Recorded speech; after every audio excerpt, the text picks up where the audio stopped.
Welcome to Wisdom Exchange TV, where we interview women leaders internationally who've had a social impact in their communities and beyond. I'm Suzanne F. Stevens, Conscious Contribution Cultivator for the YouMeWe Social Impact Group, and your host. In each episode, we'll provide actionable conscious contribution initiatives to create a social impact to empower you, your organization, and your community. So lots of learning and inspiration, all to make your contribution count. We invite you to join the conversation and post questions on our guest's exclusive Wisdom Exchange TV page. Welcome to our guest this week, Njeri Thubei, founder and executive director, Upendo Women's Foundation, a grassroots nonprofit creating a more dignified, humane, and sustainable world for girls through advocacy, reproductive health awareness, education, and sustainable hygiene solutions. Because she believes no girl should go without, and I would concur. Women and girls discover their potential and self-value, are equal participants and agents of social change, and are given opportunities to thrive, grow, and contribute to their communities, while ensuring quality, sustainable feminine hygiene. It is an absolute pleasure to have you with us here today, Njeri. Welcome. Thank you so much, Suzanne. Thank you for having me.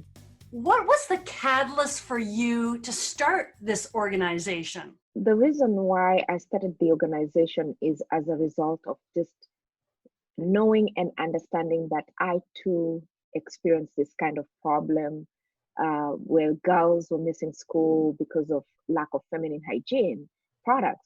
I never missed school, but I thought about the challenges that I was going through as a young lady.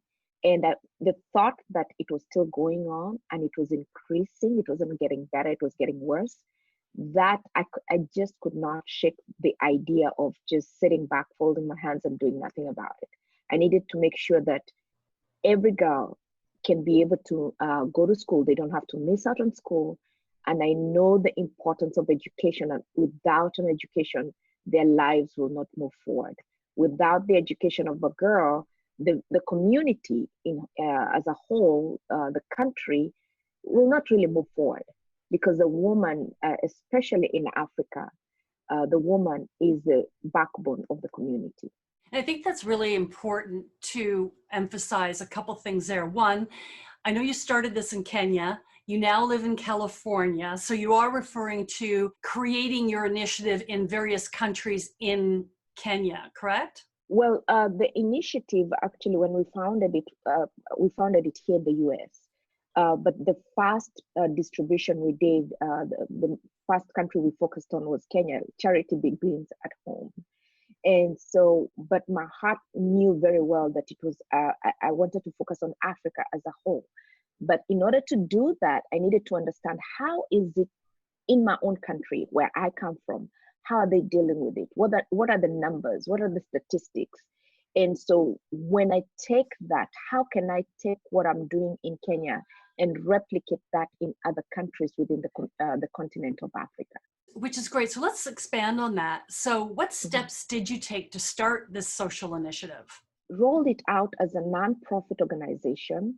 The whole idea back then was just to raise funds, make sure that we provide sustainable products that will, stay longer for the girl.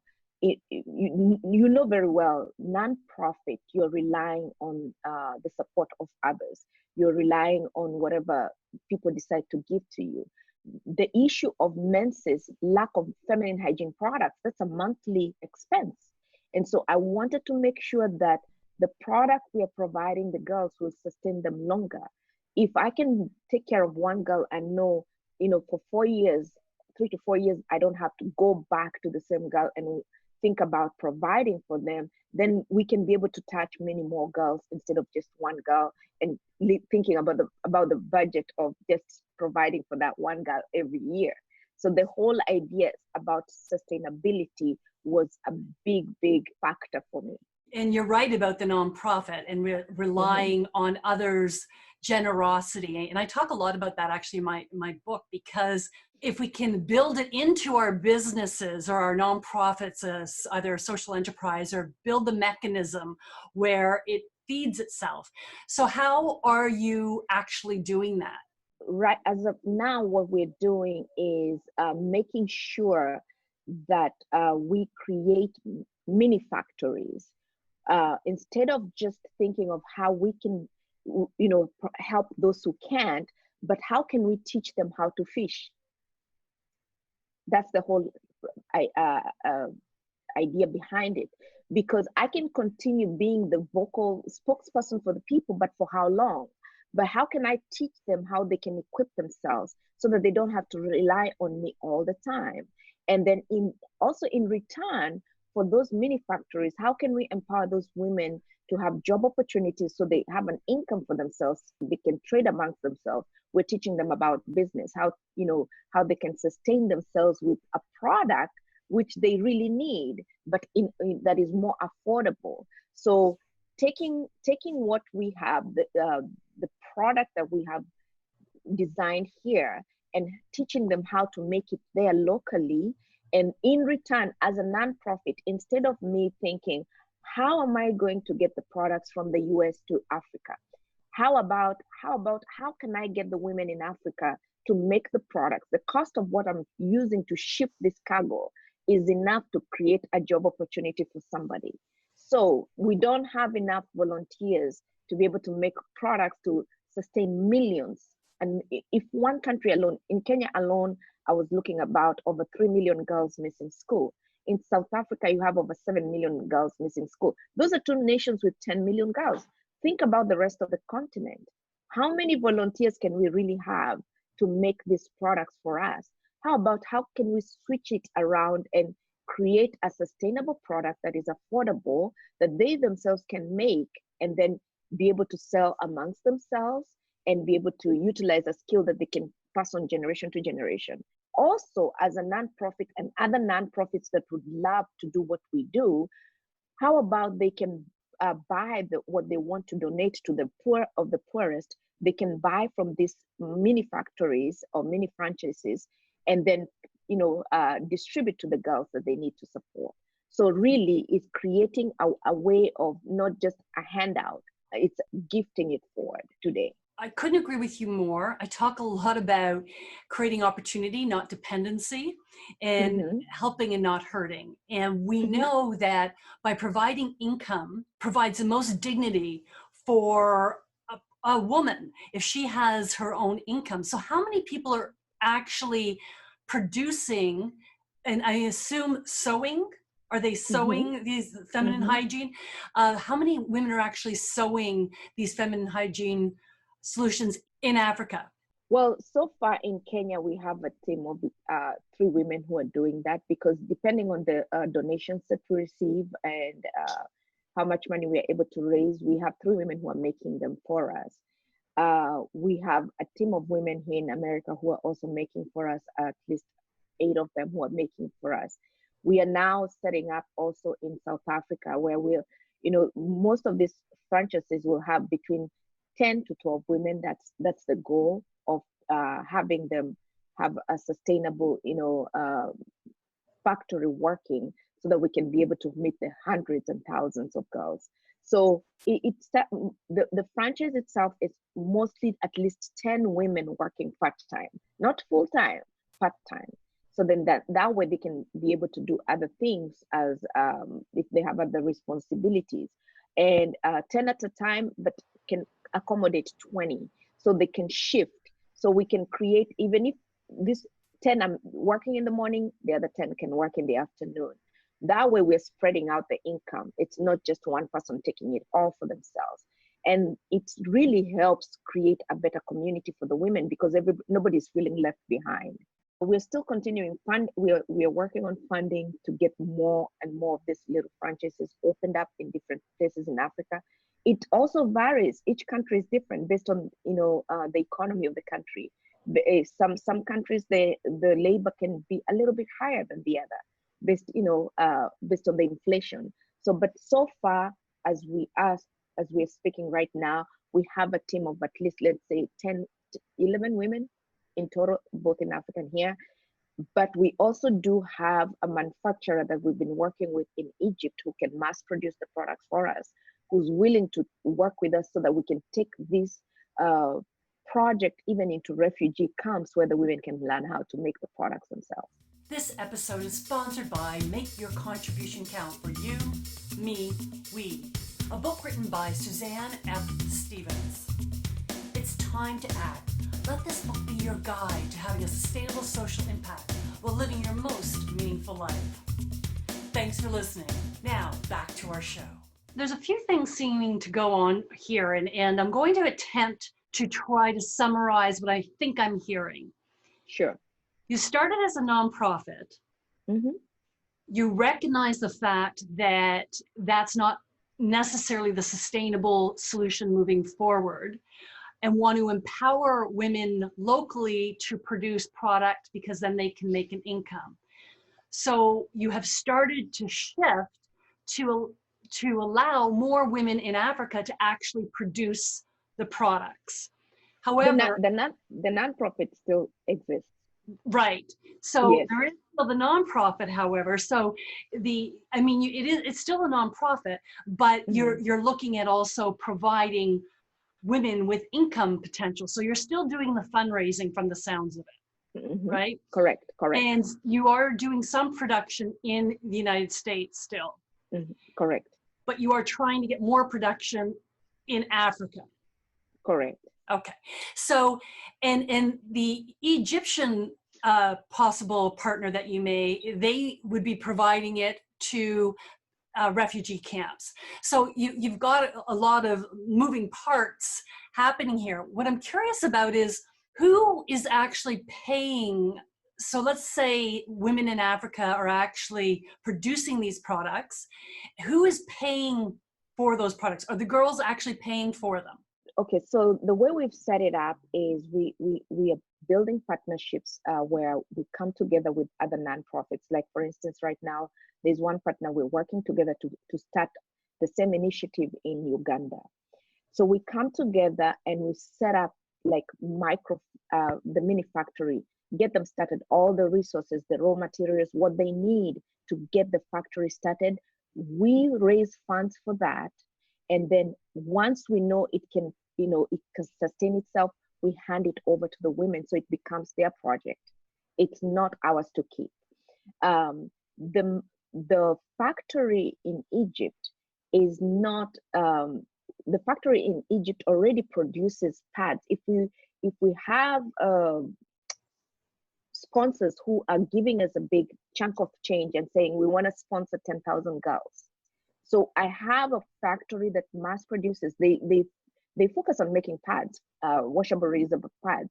So we can order from them directly the huge pallets and get them distributed to the girls with the non-profit, which is Upendo. Then for-profit, the social enterprises is under a different umbrella, which now which can bring in the funds so that the sponsors who want to give towards social responsibility can be able to provide those funds for us to start the mini factories. And so those mini factories, we want it to be such that we set it up such that they can get their jobs, will be able to pay for themselves when they sell the products, and money that can be raised, a portion of the profit that is raised from that can go back to nonprofit to support those who cannot really afford to buy the pads themselves. So it's another way of funding the nonprofit, to still support the poorest of the poorest, because there are people who really, really cannot afford, their income is limited. But those who can afford, or they're looking for an affordable product, then the social enterprises where they can be able to go and buy products that are not as expensive as what is in the supermarket. You're absolutely right. I mean, there are so many girls that don't go to school, and that if there wasn't a nonprofit that would support it, they wouldn't get the education. But I also, Correct. Like the fact that you have the option, like someone like me, I would maybe want to support the social enterprise part of things and Correct. still know that income is going to somebody, but there's also an affordable solution, and still helping girls go to school. Correct. I always like to do 2 for 1 if I can. Right. That's the whole idea, because when people see that their donation is actually more effective other than just a handout, it makes more sense. It makes them feel like they've really changed a life.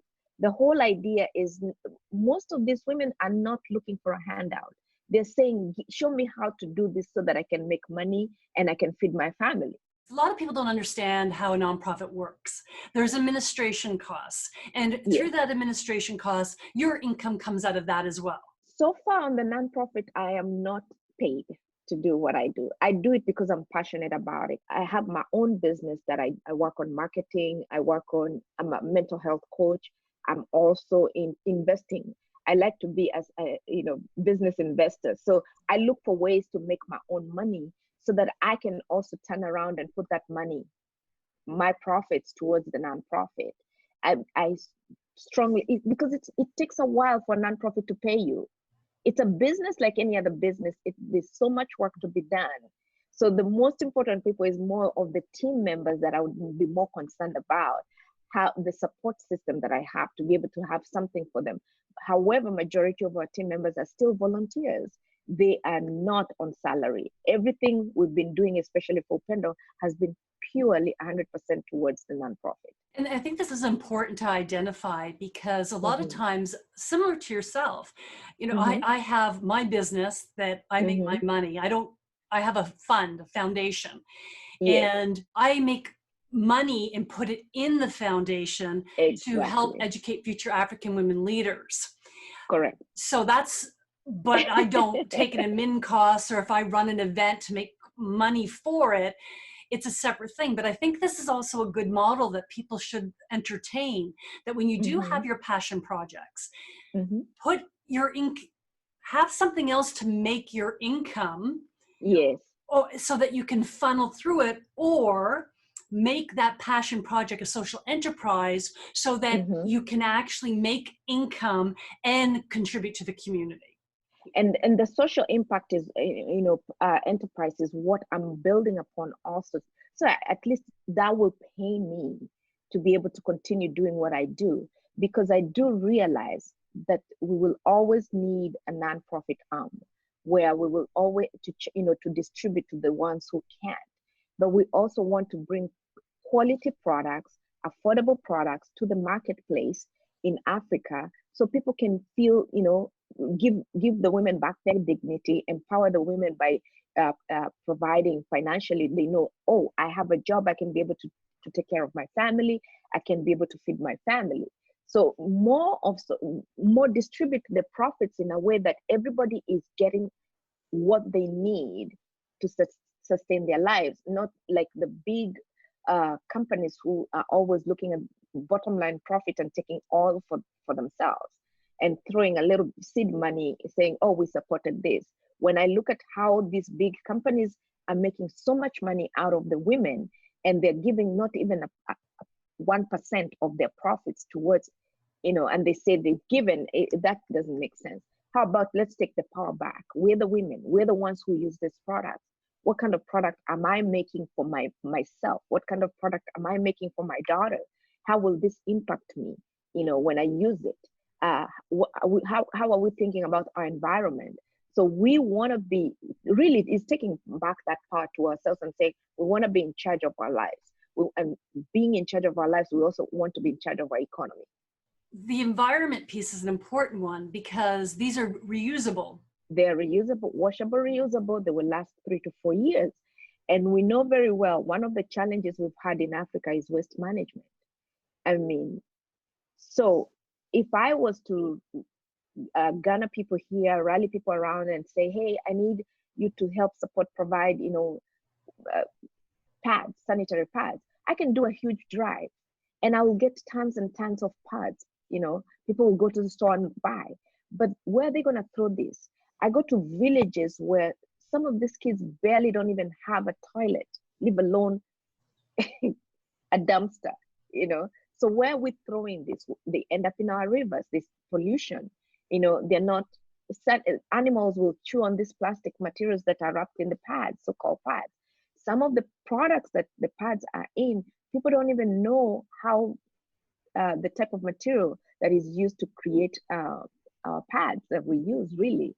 So I'm more of, taking care of our environment. Our environment is crucial. We have to protect the environment as much as we can. And we have to teach the next generation the importance of taking care of that environment. These are conversations that we're having in the West, and we know, I know what you're talking about. I've never seen more blue plastic bags in my life than I did in Africa, on the ground or in piles, or because there's nowhere to dispose of these materials. Yes. So having a solution that does three things Yeah. and also protects the environment is worthwhile. Now, how do you distribute these sanitary napkins to girls in rural areas? Who are you partnering with, or who are you collaborating with on the ground in order for that to happen? In every country that I will go to, I have boots on the ground. I have a coordinator who will work with the Ministry of Education. We just don't randomly give out pads.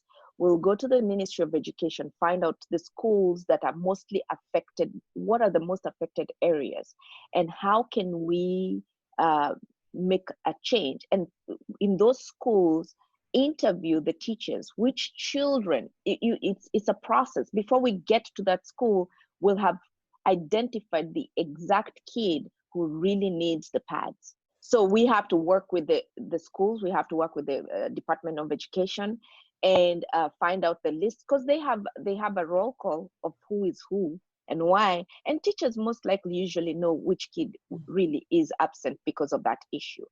That's how we are able to distribute the pads. And we don't just that we one of the things I'm very, very passionate about, I will not take the pads to school and just leave them with the teacher. When we distribute, we make sure it's handed to the kid. If a kid is absent on the day of distribution, I'm sorry, but I will not leave pads behind. My first naive experience was when I left a couple of 20 kids. This lady, we were doing at a group home, and she said, "Oh, there's some girls who are on a trip. They're gonna miss out. Can you leave at least?" I said, "How many are there?" 20 of them. "Oh, you don't think much, 20." Only to find out that lady ended up selling those kids. That was a lesson learned. You bring up something that I'm also very passionate about and talk about quite a bit in my keynotes. And I've heard the other way too, where not so much pads, but I could see that happening where a young girl receives them and then she sells them. Or where I've heard it is when tourists go give out pencils or pens to kids for school and they sell them. And I've always encouraged people to funnel what you contribute through systems. Not every system is going to be honorable. We know that. No matter where we are in the world, that's not just Africa, that's everywhere we go. Yeah, correct. That being said, you have to do your due diligence with the process and make sure there's trustworthy people there and they're passionate about the mission. But you also have to ensure that they do get to the people that they're supposed to help. And when we arbitrarily give things away, and I think that's maybe the key here, and I'd be interested in your perspective. When we arbitrarily give something, like in this case, you arbitrarily gave it to the teacher, and tourists arbitrarily give it to young people without any due diligence around it. And that's when we don't know if it's going to get to the people that need it the most. One of the things we've added on to a second step process is we let the students know, now we're going to come back and find out how you used it. Did it help? Did you miss school? That will tell us where you took the product. So you give them a sense of accountability and they are like, whoa. So if you miss school, then there's something else going on, because we know that that's not an issue. And how did the products work out for you? A follow, because we have to collect data. We have to see from the schools, did it help the students stay in school? So not just randomly giving, because if we give them that responsibility, and we tell them, you never know when we'll come back. The only thing we've gone to do our follow-up, and some of the kids will be very honest with you, say, I have mine, I use mine, but I share with my mother. Those are the kind of reports we get. But as far as absenteeism, we've seen an improvement in the girls not missing school. So that's the other thing. That is your key performance matrix, is Yes. how many girls are actually staying in school as a result of handing these out, and you're able to track that. Do you have a number for our audience? Off of my head, I don't have the exact number, but what I've seen based on the reports we've gotten back, I can guarantee you 90% of the girls do stay in school after that. And that accountability helps because the teachers can see the difference. They can see the difference in the girl not missing school, and thus they're not missing their homework. They're not having to make up for anything. It's not like here where you can just go on your laptop and be able to make up on your homework on the lap. In Africa, it's different. These kids in the rural places, if you miss class, you missed class. Most of them end up dropping out of school because they cannot catch up with the rest of the kids. But once they've seen the power of that, they're the ones who will even come and ask you, we have other girls, can you help them? And they see the power of being able to continue in their education. Often when you focus on one group, sometimes another group suffers. So, have you seen any consequences to the beneficiary by offering this opportunity? On the contrary, no, not really. Okay, great. What are the two most challenging hurdles to sustain your social impact? Financial is one of the biggest hurdles. And the other thing is accessibility to some of these areas to get the raw materials to where we need them, or even some of the raw materials that we need are not sometimes easily accessible. So those are the three things that I have encountered. And sometimes even corruption to get the products into where they need to be. So what do you think needs to happen in order for those three things to be addressed?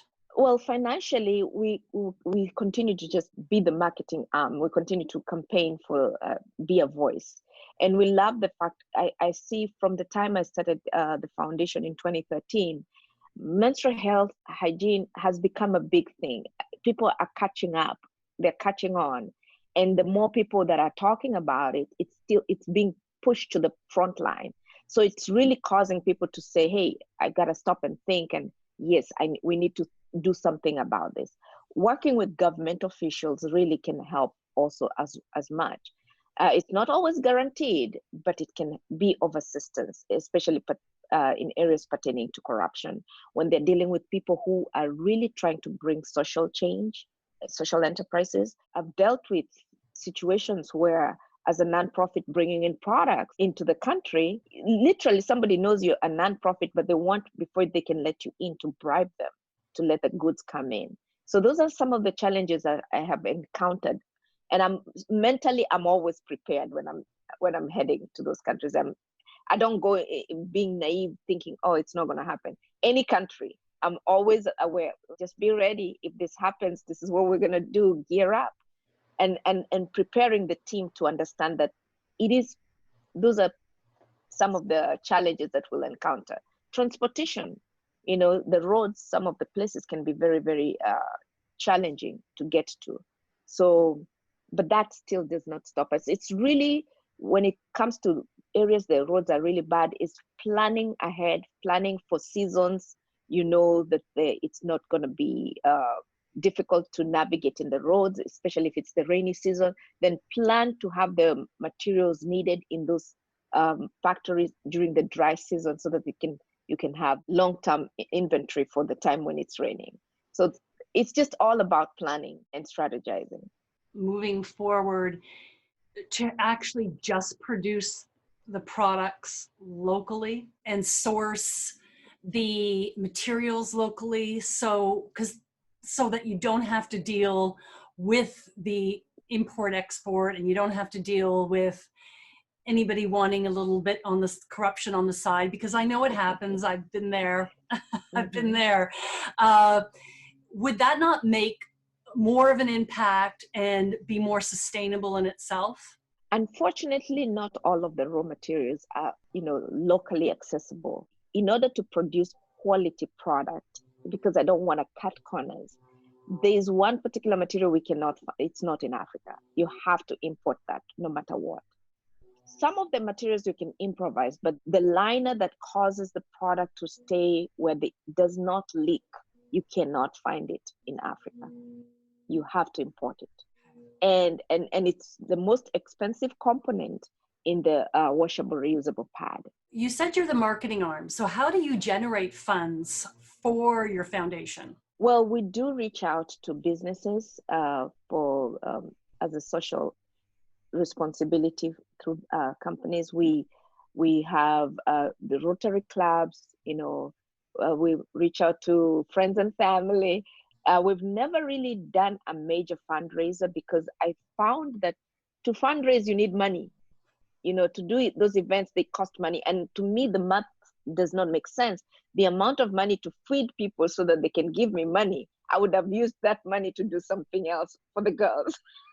So I reach out to businesses, I reach out to partnerships, and I reach out to other organizations. I reach out for grants as much as we can to be able to fund the projects. As I'm listening to you, I always love working and thinking, who would be a great partner for you? And there's so many that would be great partners, but one that just really comes to mind is schools. Mm-hmm. Schools in the West, because so many schools really want to contribute in meaningful ways, and they like to be connected to schools internationally. Mm-hmm. But I would think if I was a student and I was helping a young girl in Kenya or Tanzania go to school, they would be great advocates, not only to do some of the fundraising, well, to do a lot of the fundraising actually, because that gives them a connection and almost create a pen pal scenario.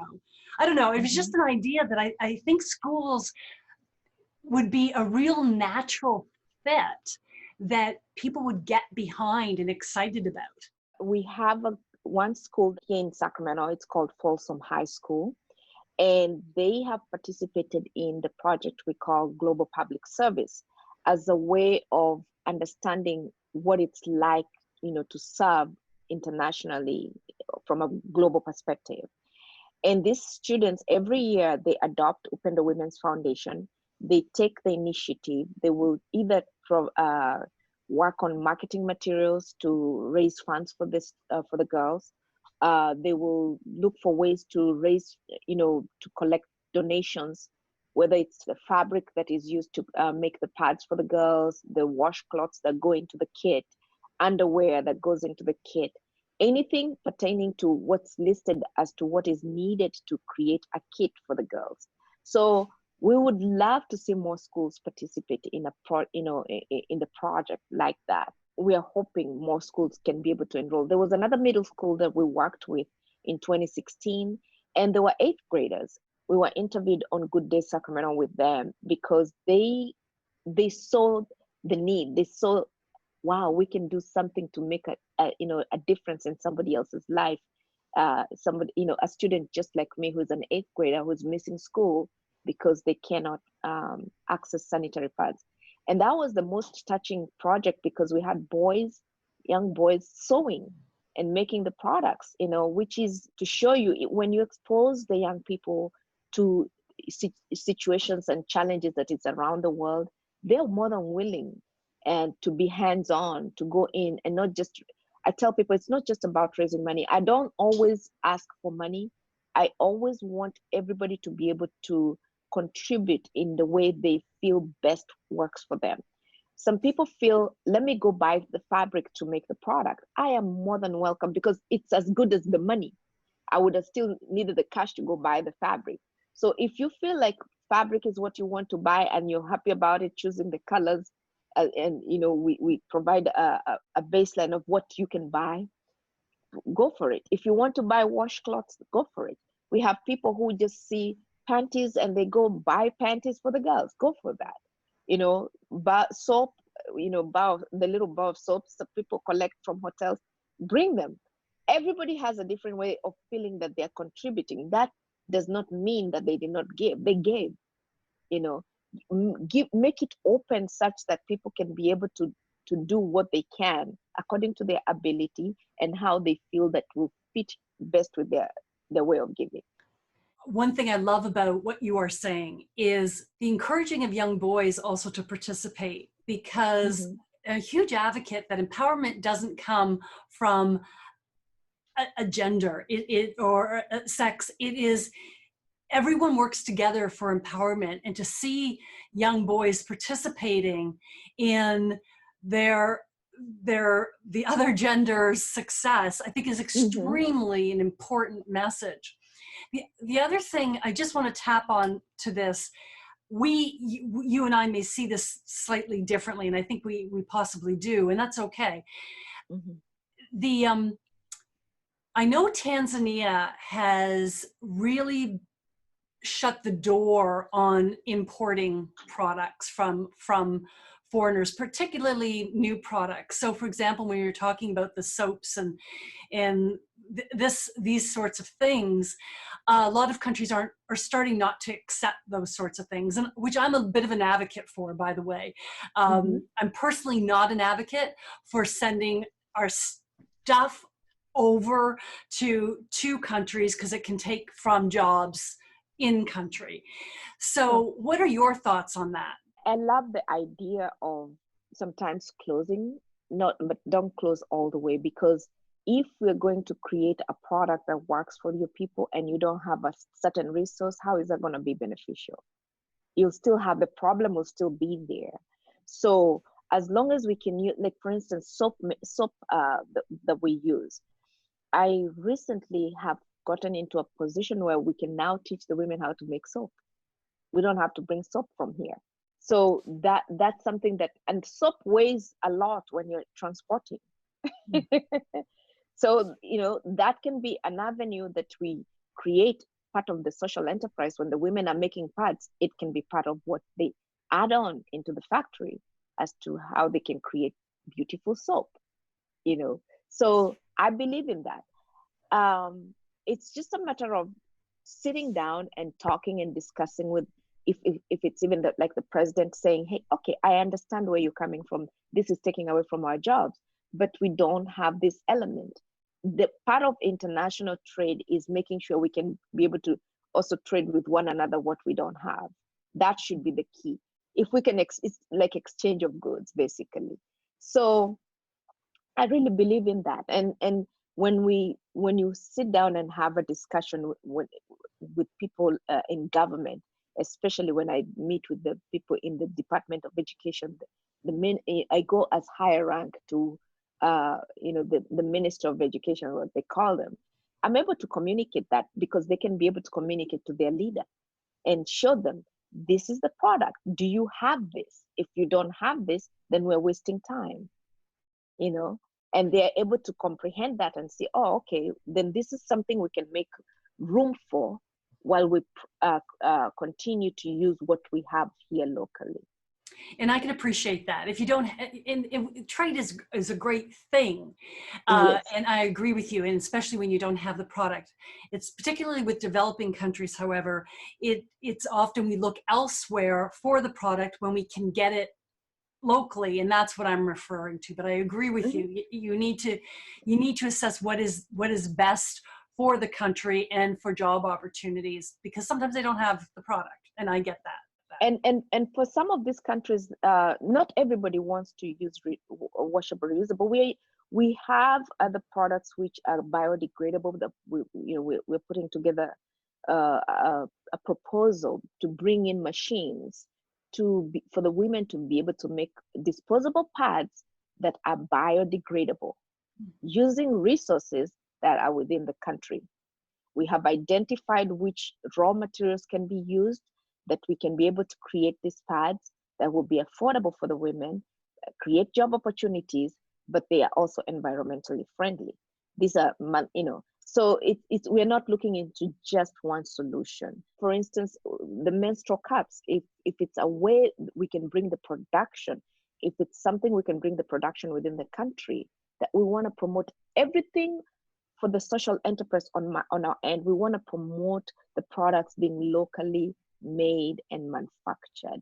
in the West, we use tampons. Is that something that you're looking at, a biodegradable product in that regard? Or do you see that that's something more for mothers in the African context? Or what do you think? We're not really looking into tampons. I would rather use pads, regular pads. And because the toxic shock syndrome is not always the best idea. Mothers in Africa, I remember I did not get to use a tampon for a while because some remote places mothers think that will, break the virginity. Which is why I'm bringing it up, actually. Which is why I'm bringing it up, because culturally, yes, a lot of people won't understand that. No, they don't. And in fact, that has been one of the biggest challenges when introducing menstrual cups, because menstrual cups are great. They will last longer, it will last you up to 10 years. So what a better way not to waste, right? But when you show the mother and they're looking at this cup and like, it's going where? No. So we veer away from tampons and we want to be more like the traditional pads. We want to respect the cultural, beliefs that they have pertaining to, we don't want to impose on anybody. We are trying to provide a solution that will just help the girls stay in school. We're not trying to be fancy. Fancy, I love it.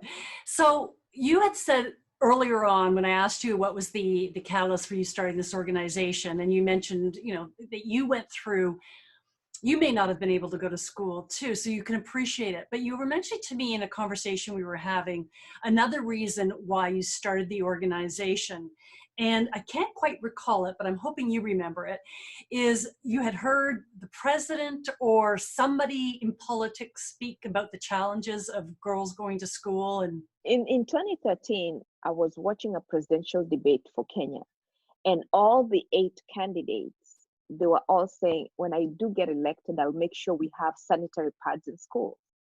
And I thought, this is not a topic we should be having as for presidential debate. And I was really frustrated. I said, somebody needs to do something about this. And that still small voice said, why don't you? And my thought went back. It's like I had a flashback of my childhood. I remembered, oh my gosh, when I was young, I hated using what I was using because I used cotton wool, the one, the cotton, like it's batting. And it's, that cannot, it absorbs, but can still leak because there's no protection. And my mom just gave me a roll and told me, figure it out. So you cut it and you pad it and you put it in your panty, but you're walking, shuffling. I had something. There are those girls who did not have anything. And there are months when we could not afford, I had to use toilet paper. And I tell people here in America, it's not Northern quilted toilet paper.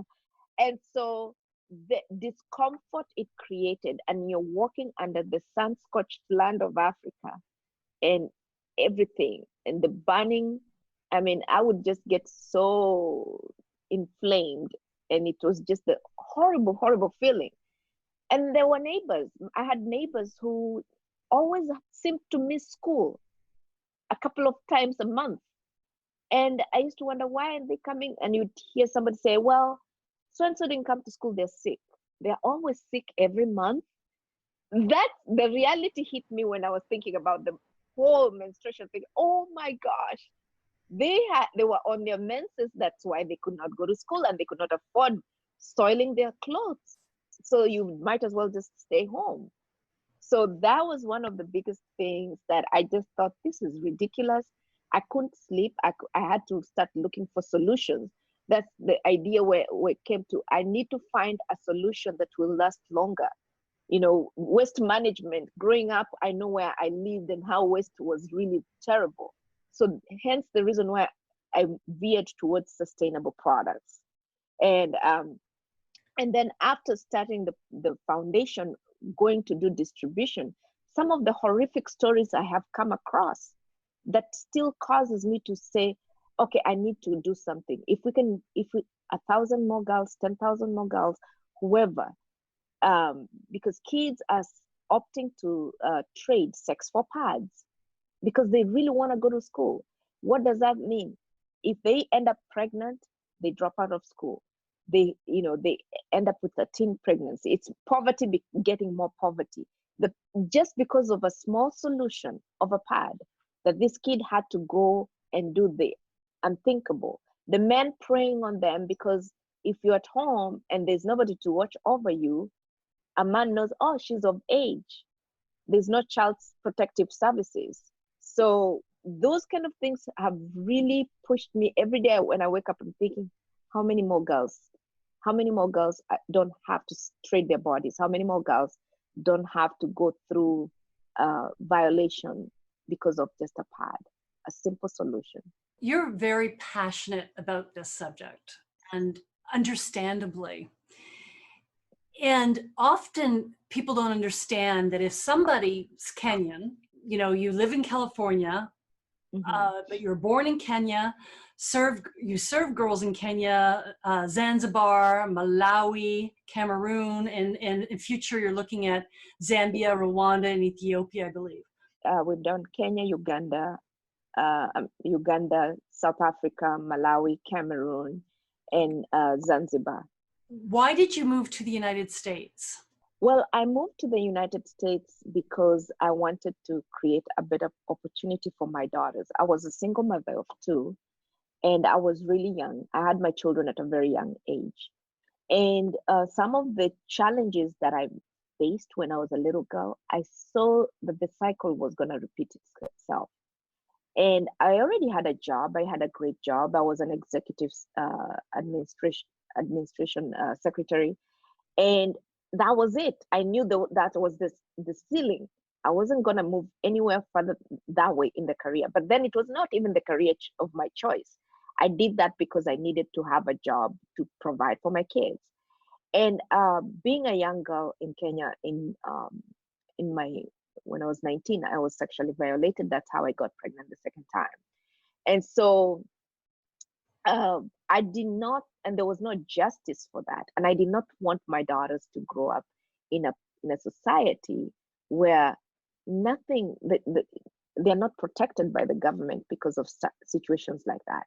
And it's sad to say that even today, it's still going on, and it's worse because I hear stories that that will make your hairs in the neck stand. Yesterday, I got a video of this member of parliament talking about what kind of a country have we become, allowing people to have sex with 10-year-olds. Now, if I was a teen and nothing was done, and this is a 10-year-old, and people are being bribed to just go away, the case is, done with. I didn't want my daughters to grow up under that. So that's what really caused me to think I need to figure out where I can go, start afresh, reinvent myself, and raise my children, provide a better opportunity. And it happened. I left Kenya with an airline ticket and $200 in my wallet. And I was coming to America to, create a lifestyle. But God has been such a blessing to me because with less than 2 years, they were with me. Now they're all adults. They're grown. They're on their own. They have their own jobs. One of them has made me grandma. I'm a grandmother of two. So the protection I wanted to see happened, and I'm so grateful for that. Well, I'm sure you're adding a ton of value to where you live, and your daughters are happy that you made a decision for you and them. And just from a clarity standpoint, before we get into some rapid fire questions, is when you brought your girls a couple years after, but they stayed with your family until they could come with you? Yes, they were with my parents until they could be with me. Yeah. See, as you probably know, in the West, parents wouldn't keep them for 2 years. And that is actually one of the biggest differences that I've seen in cultures is, the family takes care of the family in many of the African countries, where in the West, you take care of your own, I take care of my own. You're on your own. And I never understood that concept of individualism until I came here. Back home, no. My parents knew she's doing what's best for us. And you still take care of, I still take care of family, even from here. I'm the Social Security retirement for my mother.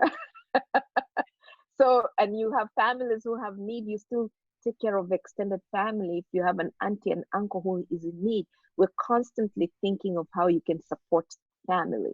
It's never all about yourself. Even after having come here, I have a son who is 21, but I also have a niece who my bonus baby, who adopted my brother's daughter, who is here with me. I got her to come here, raised her. When most people ask Americans, like, what? You did what? I said, it's family. That's what you do. As you know, my book's inspired by pioneering African women like you, who have really embraced Ubuntu, I am because you are, and the we philosophy. So you've impacted my life too. So I just want to say that. We're going to have to wrap up soon. So I'm just going to ask you a few questions that if you can give me some short, sharp answers to. The first thing that comes to your mind, okay? Okay. So what is the one thing you wish you knew prior to engaging down this path of your nonprofit? The work. The work. Worst piece of advice you ever received? Patience. Just be patient. Best piece of advice you've ever received? Pursue your passion. Which of your strengths do you rely on most to have the success or the impact that you have? My faith in God. Besides girls, which beneficiary do you think needs the most investment, time, research, or money? Women. Best business advice you've ever received? If you dream it, they will come. I sure hope so. If your daughter was 10 years old today, what advice would you give her? Never shy away from speaking out on any injustice. What advice do you wish you received? I wish I was told that women can be leaders. What 3 values do you live by? Love, compassion, and serving.